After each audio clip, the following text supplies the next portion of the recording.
3 étapes dans l'élaboration du projet. Il y a d'abord un pilote qui a été fait autour du concept car capture. Et on avait un livre papier existant qui expliquait la genèse du concept car jusqu'au véhicule de production. Et c'est Renault d'ailleurs qui a eu l'initiative de réaliser ce premier prototype qui nous permettait de voir comment on pouvait aborder la production e-publishing digital. Par contre, on s'est rendu compte qu'il y avait un potentiel assez important puisque nous-mêmes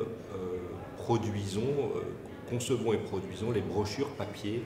Renault, ça représente une trentaine de brochures par an. On a commencé à réfléchir sur la façon de transposer ce magazine papier vers le digital. Donc ça s'est fait en 2 temps.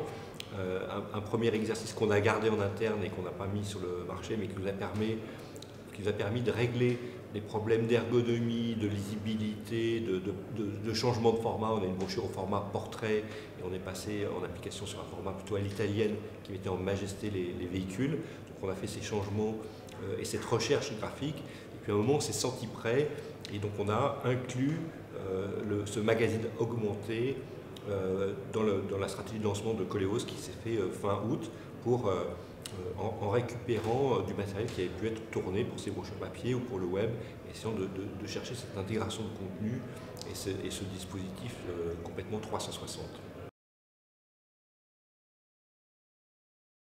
Il y a un terme qu'on utilisait beaucoup dans les années 2000 qui était la convergence. On voulait mettre les mêmes contenus dans tous les tuyaux. On a compris maintenant que ça n'existait pas. Aujourd'hui, il y a plutôt une convergence effectivement de conception et de production. Donc spécifiquement pour Coleos, par exemple, pour rentrer dans le détail, il y a un tournage de 3 jours qui s'est fait à Barcelone avec Tony Parker qui était l'endorsement sur le sujet. Et on a shooté et tourné l'intégralité des contenus qui ont servi soit pour les films, soit pour le print, pour les brochures, pour le web et aussi pour cette application augmentée. Donc on a profité de la génération de contenu mais qui doit effectivement être anticipé pour être après utilisé de manière un petit peu transversale. C'est aussi fondamental de conserver une exclusivité sur un contenu par rapport à un channel ou une application.